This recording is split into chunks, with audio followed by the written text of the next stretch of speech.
Uwiteka Mwami Mana yacu, njye imbere yawe njye kugushimira ibyo wankoreye muri uyu mwaka wa 2025.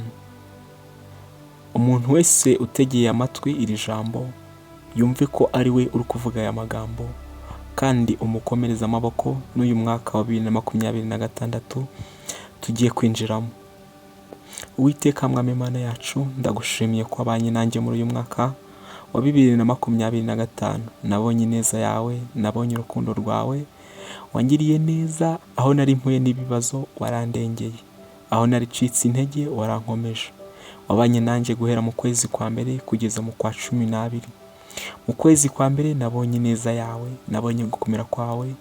Hari abenshi bahitanwe n'impanuka, ariko warandengeye ubana nanjye, umpa ibyo kurya, umpa ibyo kwambara. Yesu Kristo ntacu ngushinja, wangiriye neza mu kwezi kwa mbere.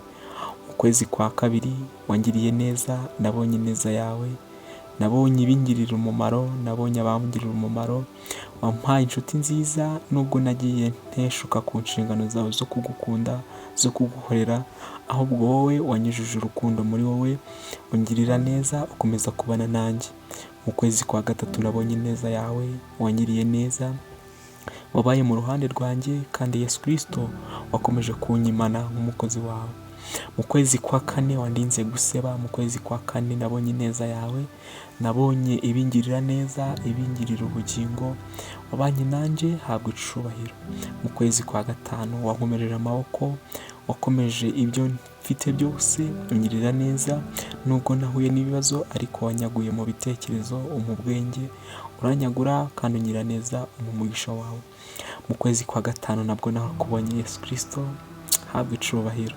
Iyo mbyibutse mbona ineza yawe, mbona urukundo rwawe rwabanye nanjye. Ni benshi batambutse muri ayo mezi, ariko njyewe ndacyariho, ndacyari muzima. Izina ryawe nirihabwe icubahiro. Mu kwezi kwa gatandatu nabwo nabonye ineza yawe. Abenshi baratambutse barapfa, ahubwo wowe waranyimanye. Abenshi bishwe n'impanuka, nagiye mu binyabiziga bitandukanye, ariko ishimwe ryawe ryakomeje kunkurikirana. Mbona ineza yawe, imitego yose ya Satani yose wayihamirije kuzimu, ahubwo uzamura icubahiro cyawe kikomeza kunyimana. Mu kwezi kwa karindwi nabwo nabonye ineza yawe. Wampaye ibyo kurya, uranyambika, mbona ibyiza byose bituritse iwawe mu ijuru.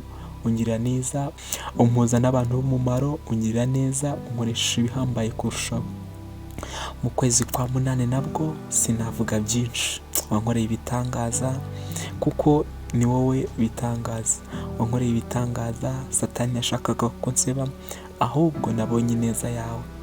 Mu kwezi kwa munane nabwo nabonye ineza yawe, mbona ibitangaza, mbona gukomera kwawe, mbona agaciro kuri twebwe, mbona agaciro ku buzima bwacu, mbona agaciro karuta ko Yesu Kristo nifuzaga. Mu kwezi kwa 9 Yesu Kristo nabonye ineza yawe.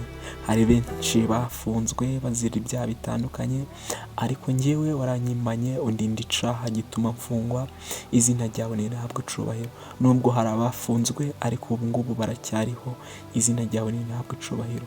Mu kwezi kwa 10 wangiriye neza, undinda impanuka, ubana nanjye mu bitaro, ungirira neza, unyambika imbaraga. Aho nari ndi mu bitaro nabonye ineza yawe. Aho nari ndi mu bitaro nabonye urukundo rwawe. Aho nari ndi mu bitaro nabonye urukundo rwawe. Izina ryawe nirihabwe icubahiro.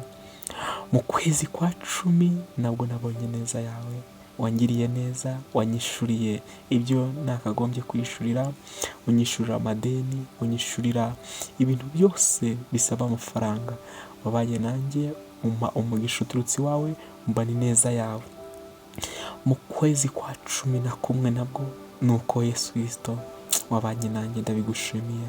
Wangiriye neza, unyishurira ibintu byose nakagombye, kugira ngo umpa umugisha wawe uturutse iwawe, umpa umugisha kuri twebwe. Umuryango wanjye urawagura, undindira umuryango, undinda inshuti n'abavandimwe. Muri uku kwezi kwa 12 nabwo nkomeje kubona ineza yawe, kandi Yesu Kristo nzi ko neza uzandinda n'umwaka ugiye kuza. Kandi Yesu Kristo nzi neza ko uzandinda umwaka ugiye kuza wa 2026. 2026 ukwezi kwa mbere ndakukweregeje.